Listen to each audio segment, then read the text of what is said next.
Hello everyone, I am Monalisha Padhi. I am a legal intern at Lexis and Company, and I am a third year student of BBA LLB, and I am pursuing it from Bharati Vidyapeeth, New Law College, Pune.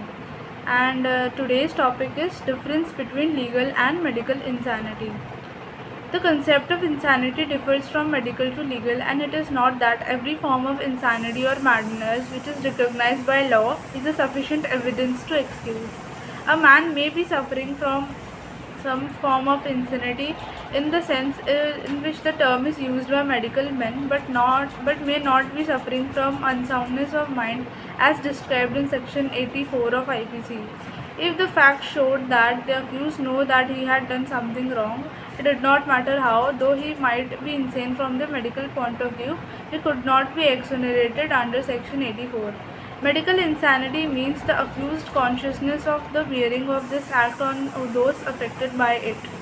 Legal insanity means the accused unconsciousness in relation to him. Medical insanity deals with the person's previous and present conduct and behavior, whereas legal insanity deals with wrongdoer must be under unsoundness of mind at the time of the incident and he does not know its nature and effects. The opinion of medical practitioner, however eminent he may be, must not be read as conclusive of the fact of insanity. In dealing with medical evidence, it must always be remembered that their function is to assist, not to supersede the judge.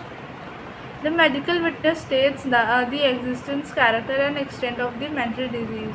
The judge is to decide whether the disease made out comes within the legal conditions which justify an acquittal on ground of insanity. Therefore, mere abnormality of mind or partial delusion, irresistible impulse or compulsive behavior of a psychopath does not give protection under Section 84. Section 84 embodies the fundamental maxim of criminal law: actus non facit nisi mens sit rea. An act does not constitute guilt unless done with a guilty intention. In order to constitute a crime, the intended act must concur, but in the case of insane person, no culpability is fastened on them as they have no free will.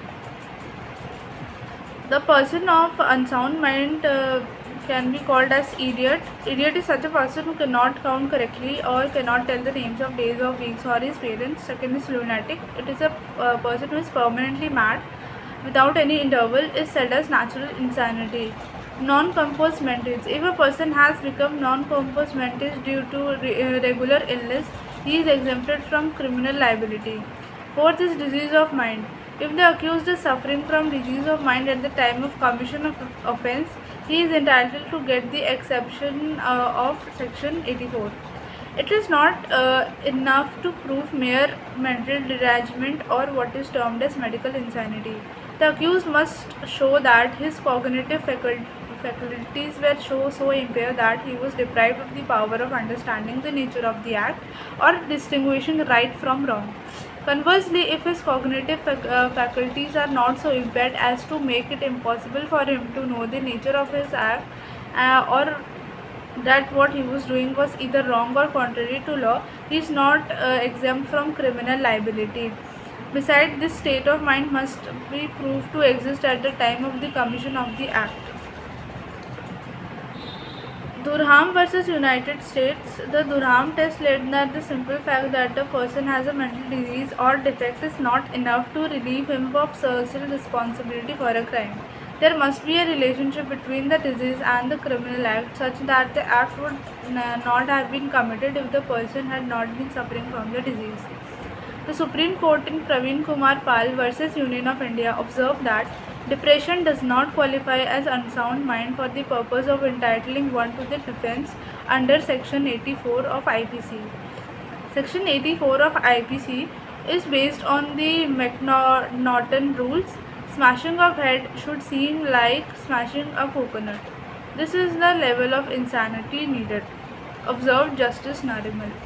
The crucial point of time for deciding whether the benefit of Section 84 should be given or not is the material time when the offence takes place.